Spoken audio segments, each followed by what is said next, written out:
Yeah, they definitely ran wrong. Yeah, now that one's working here. Okay, they already hear you.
Good evening and welcome to NewsNight. Tonight we'll have all your international, national, and local news. I'm Brendan McNamara. And I'm Jonah Summers. Tonight, the North Korean military launched 2 undersea missiles. Why is Kim Jong-un blaming the U.S.? Plus, new updates are coming to Pittsburgh International Airport. Find out how designers are giving the addition a Steel City twist. All this and more coming up on NewsNight.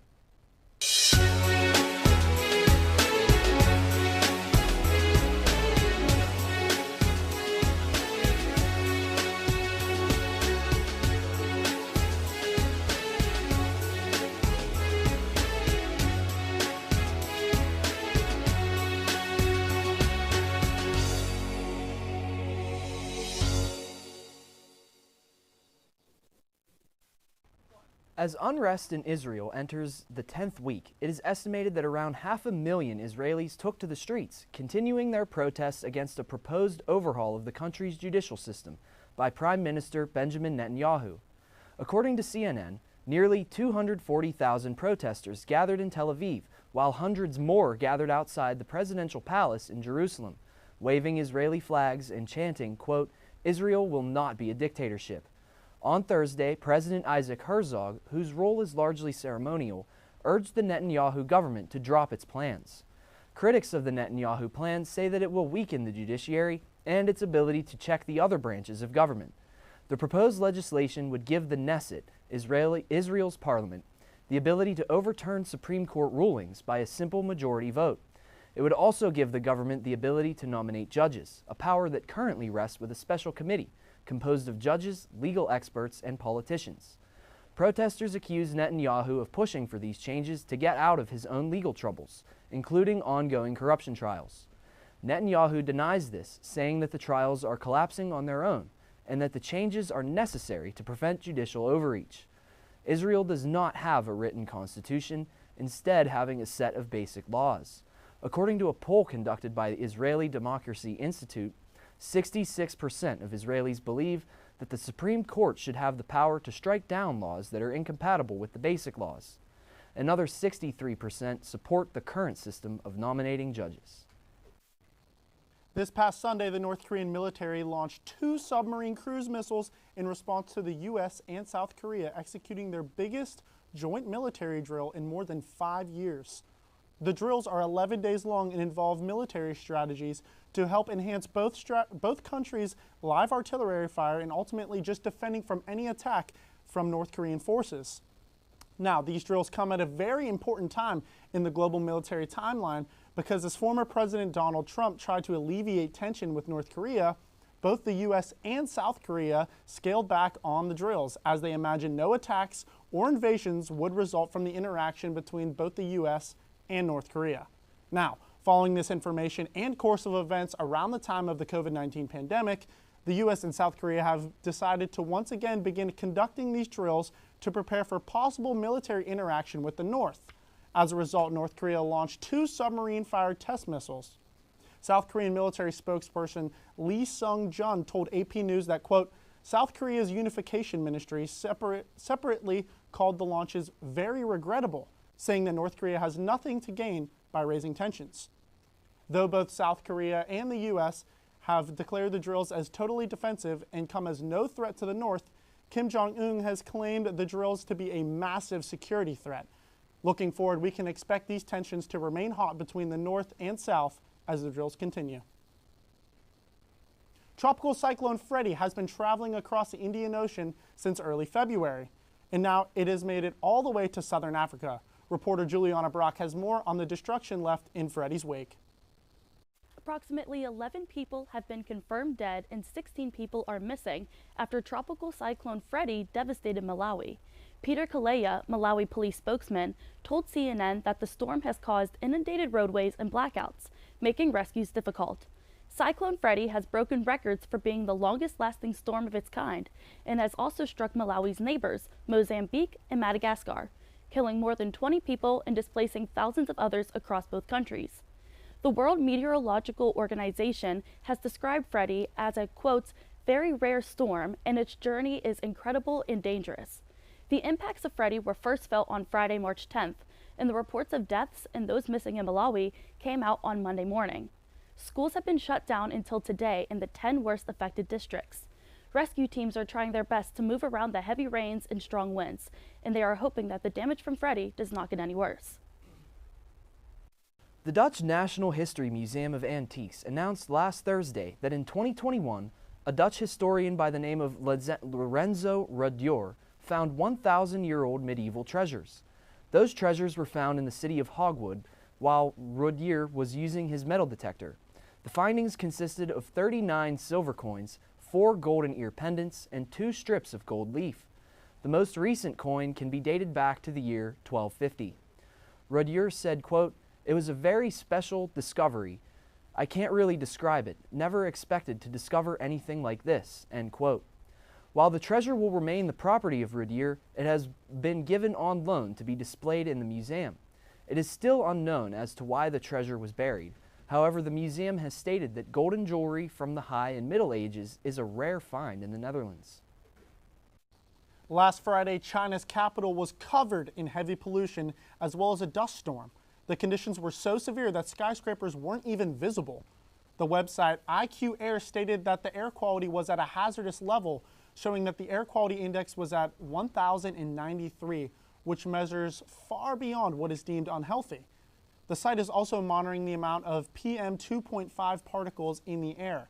These particles can enter the bloodstream as well as deep into the lungs. Beijing has been known for sandstorms and dust during the spring. These weather conditions are caused by winds blowing in from the upper sections of the Yellow River. There have been efforts put in place that have helped reduce the intensity and frequency of the storms. With fears of a recession looming, a large tech giant recently slashed 10,000 jobs. Find out what company made the cuts after the break.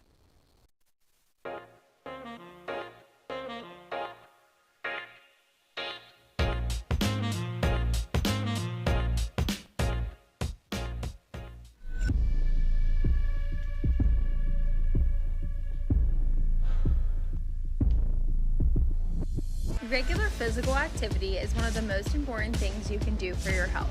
The benefits of physical activity include brain health, weight management, reducing disease, strengthening your bones and muscles, and improving your ability to do everyday activities. So, it's time to get up and be active.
can talk to me if you're feeling sad.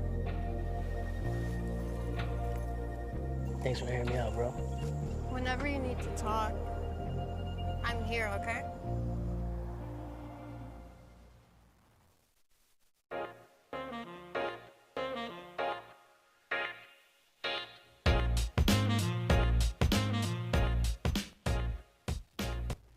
Vice President Kamala Harris allegedly will not return phone calls made by Senator Elizabeth Warren, Democrat of Massachusetts, after Warren stopped short of endorsing Harris as Biden's running mate for the 2024 election. Warren has called Harris twice since the comment was made back in January during a Boston public radio interview. The host asked Warren if she would support Kamala Harris as Biden's vice president, to which she responded, quote, "I really want to defer to what makes Biden comfortable on his team.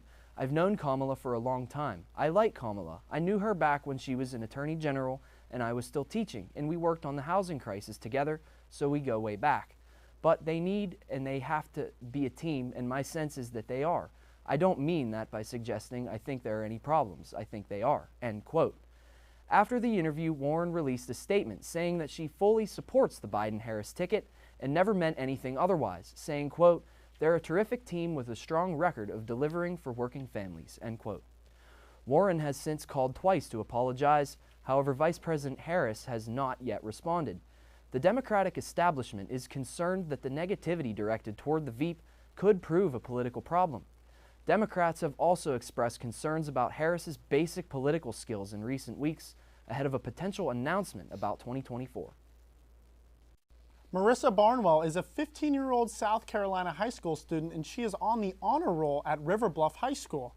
Now, on November 29th, Marissa was walking to class while the Pledge of Allegiance was being recited and elected to continue walking to class rather than stopping to say the pledge.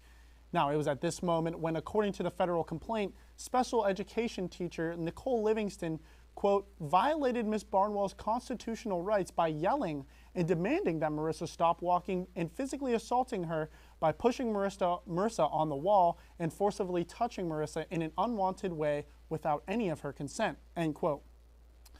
Following this, according to NBC News, the parents of Marissa, Finell and Chevelle Barnwell, asked the principal of River Bluff High School to take action against Nicole Livingston, but no disciplinary actions were taken.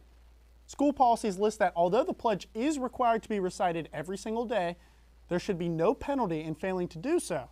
The Barnwell's family lawyer insisted that Marissa regularly would not recite the pledge and was completely and totally aware of the injustices in the United States, which was her motive for not participating in the ritual.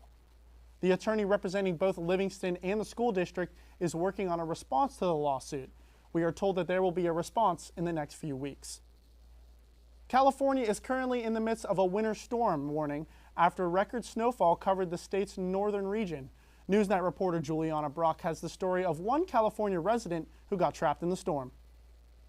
An elderly man survived on croissants, biscottis, and sweet treats while being trapped alone in his car for a week. 81-year-old Jerry Jurnett was trapped on a desolate California highway in a snowbank. He left his house on February 24th in hopes to see his family in Gardnerville, Nevada. Jurnett thought he could make it out in time for the snowstorm coming, but unfortunately, he thought wrong. He told CNN that he accidentally drifted onto a smaller road where his SUV became stuck near Gilbert Pass. The temperatures dropped from the 30s to the teens that night. Christian Jurnett, Jerry's grandson, told CNN that his grandpa was not prepared for the weather as he was only wearing a light windbreaker and that, quote, he's pretty small, he doesn't have a whole lot of meat on his bones, end quote. Jerry was a mathematician and a former NASA employee, and his grandson described him as a, quote, very smart man. Jurnett had a light quilt and hotel bath towel to keep on him, and he kept his vehicle off to conserve gas. He would turn it on periodically to warm up. Aside from the sweet treats he had in his car, he would put down his window and eat snow at some points, which became more unfortunate as his car died and his window got stuck a few inches down during his cold journey. The Inyo County Sheriff's Office received a call out for a missing person on February 28th, but had to delay searching for Jurnett due to extreme weather conditions. Jurnett was rescued on March 2nd when helicopter crews got a ping from his cell phone and they spotted his arm waving out of his vehicle. He was taken to Bishop Airport for transportation for medical care and was luckily discharged later that evening as he had no signs of hypothermia. Jernit told CNN that he is recovering well despite the trauma from the freezing situation. Christian Jernit hopes that this can be something for people to remember next time they want to travel in dangerous conditions. According to the Associated Press, Facebook's parent company, Meta, cut another 10,000 jobs and will not fill 5,000 of these open positions. The social media pioneer is doing this to cut costs. The company said it will reduce the size of its recruiting team and make further cuts in its tech groups in late April. The business groups will be reduced in late May. CEO Mark Zuckerberg wrote an elaborate, lengthy letter to his employees announcing the layoffs and the restructuring process. In the letter, he claimed this will include flattening the organization and removing multiple layers of management. AP reports that Zuckerberg said, quote, "This will be tough and there's no way around that. It will mean saying goodbye to talented and passionate colleagues who have been part of our success," end quote. These cuts are part of the company's, quote, "year of efficiency plan to improve organizational efficiency and financial performance."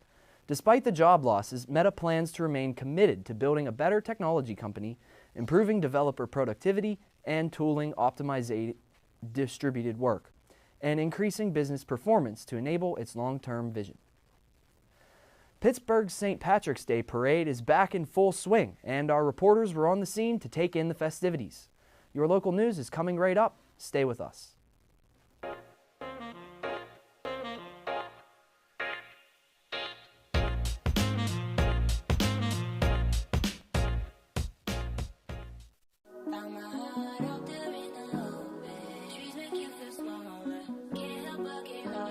Feel the beat of nature at a park or forest near you. Find a forest and music inspired by nature at discovertheforest.org. Good morning, everyone, and welcome back. Welcome back to Daybreak. Chicken Guy opened in PPG Place on Monday. The bridge would open before the 1 year marks to check out the 20th annual gingerbread display. Share with you this week's ray of sunshine. We are still somehow hanging around in the playoffs. It gives Georgia Democrats some hold onto the governing body. There are 200,000 people still in harm's way. This weather is perfect for those cozy nights indoors.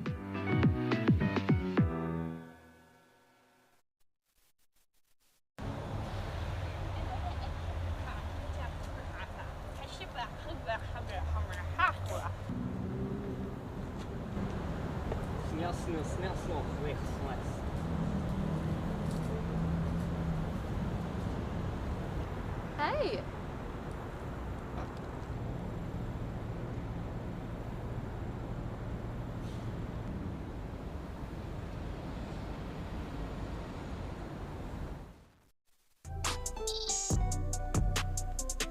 I'm an actor in an ad that was given 12 seconds to remind you that if you're high, just don't drive. Because if you feel different, you drive different. It's illegal to drive high everywhere anyway.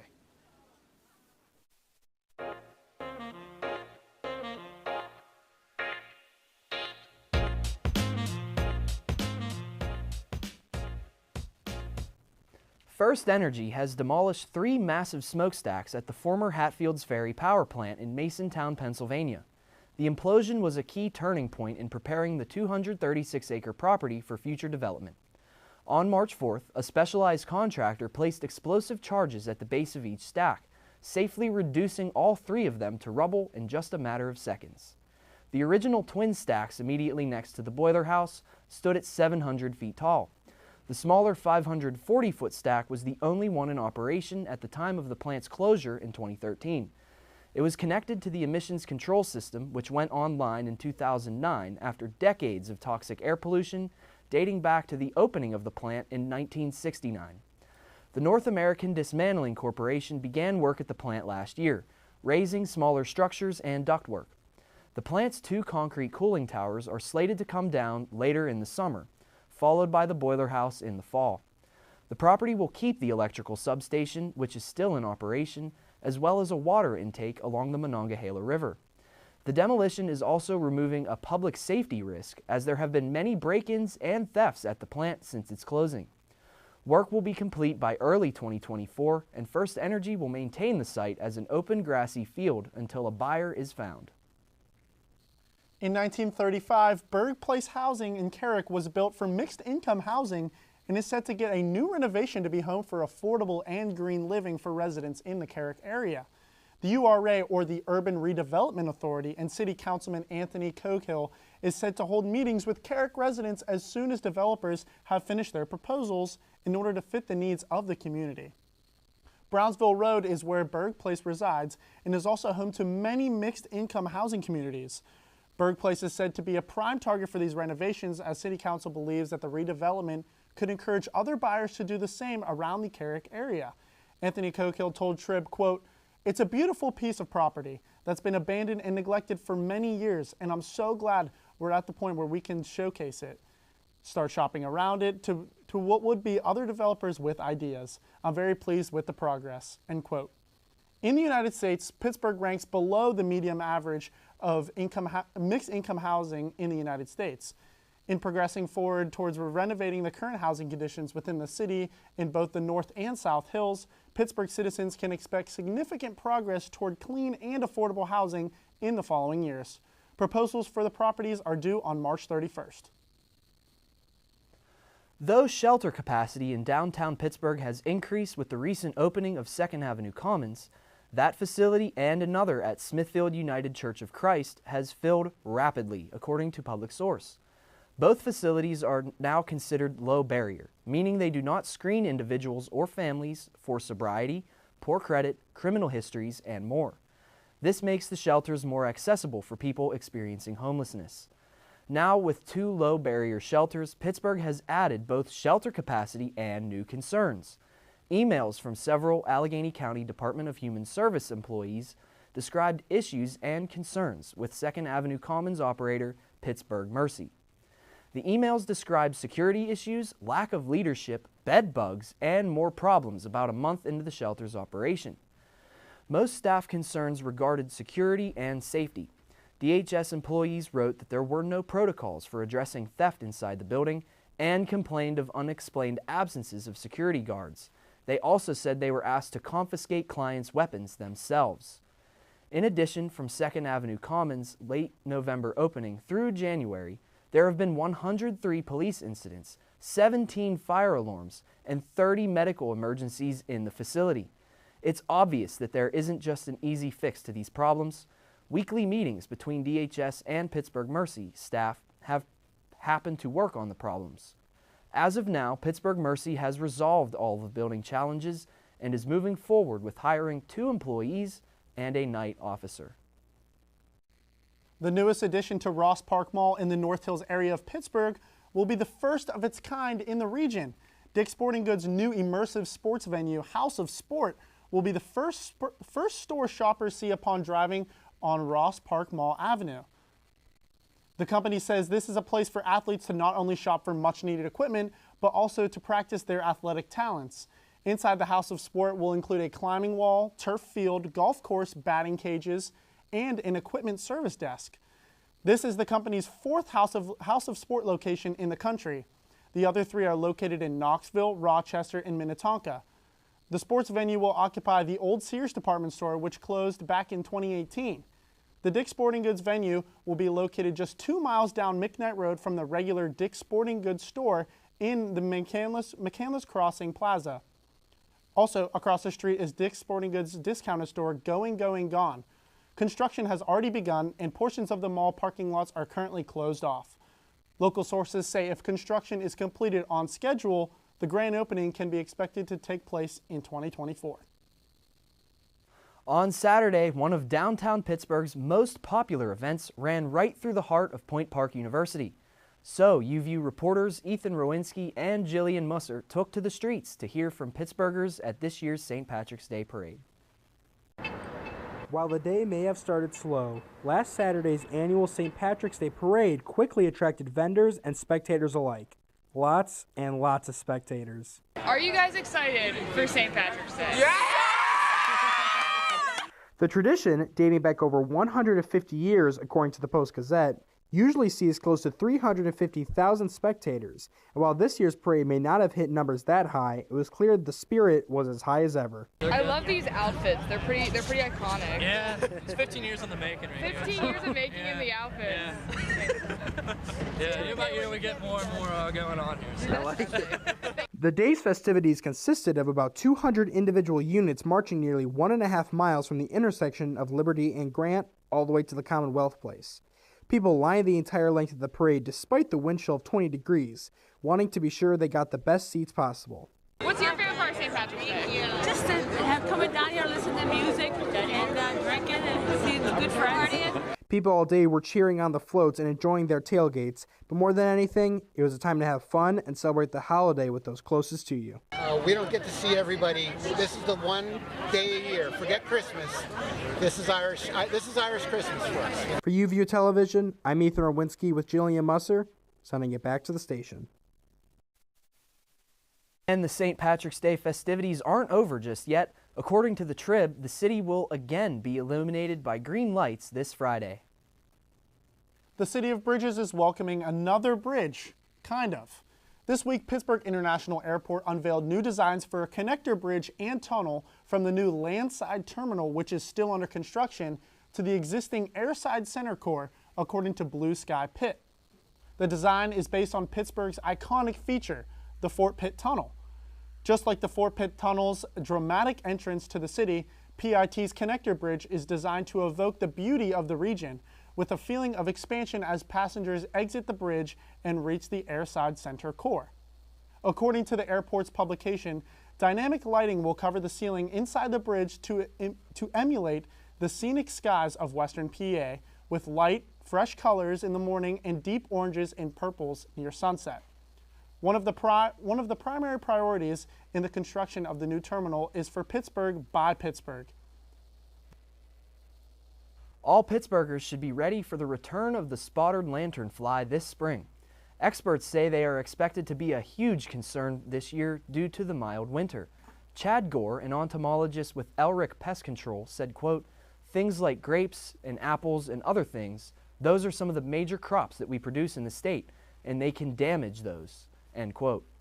Spotted lanternflies also create honeydew, and according to Gore, this is, quote, "sweet, sugary solution that drops all over the place, and it could result in sooty mold growing on the surfaces that the honeydew drops on," end quote. If you find their egg masses, make sure to either scrape them off and apply alcohol to them, or use insecticide to destroy them. When we come back from break, a break from the snow is coming. NewsNight weather reporter Cade Montgomery is here with your weather update right after the break. Stay with us.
Last week, Brandon met a girl on a dating app.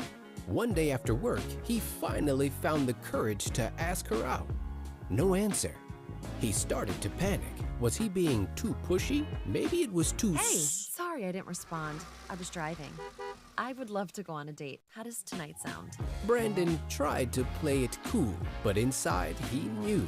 A girl so smart, so responsible. She must be a keeper.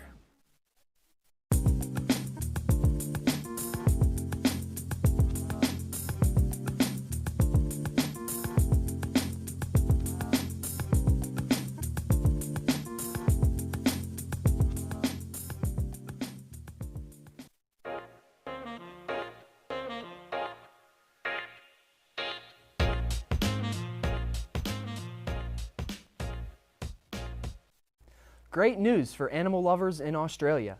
29 animals have been safely taken off the endangered species list. As a result of a large research project in Australia studying endangered species in the area, the current list of 446 species in need of protection was reduced by 29 species. The list of no longer endangered animals include 15 mammals, 8 birds, 4 frogs, a reptile, and a fish. The sooty albatross, waterfall frog, and humpback whale are just a few of the species that are no longer in danger of extinction. Since Australia possesses a very unique flora and fauna, conservation of the plant and animal life is a very big priority for conservationists. The Australian government does not regulate much of the conservation, so projects this large and successful are good news to those in the community. This recovery will pave the way for conservationists to continue to preserve Australian wildlife. As we promised, the snow is taking a break, but for how long? NewsNight's Cade Montgomery is here with all you need to know about this week's weather. So what do you have in store for us, Cade? Well, Brendan, at least for tomorrow, temperatures are looking pretty warm. Thursday's high will reach up to 60 degrees, and with the sun hidden behind the clouds for most of the day. Unfortunately, with wind speed reaching 17 miles per hour, some of that heat will be lost to the wind chill. At night, the gusts will persist and the clouds will move to 99% coverage. Our low temperature for the day will drop to 48, with the pesky wind chill bringing it close to 40 degrees. Temperatures will begin to dip further as we move into our weekly forecast. Friday will bring up our first bout of precipitation with 89% chance of rain during the day.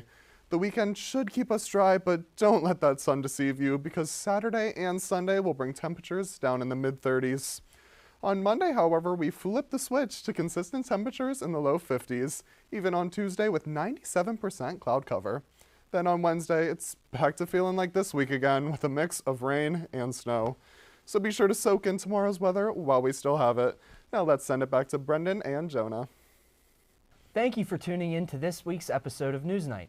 If you want to see more, check out our social media pages on both Facebook and Instagram at UView Television. You can also check out more episodes on our YouTube channel. I'm birthday boy Jonah Summers. And I'm Brendan McNamara. From everyone here at NewsNight, thank you for watching and have a great evening. We'll see you next week.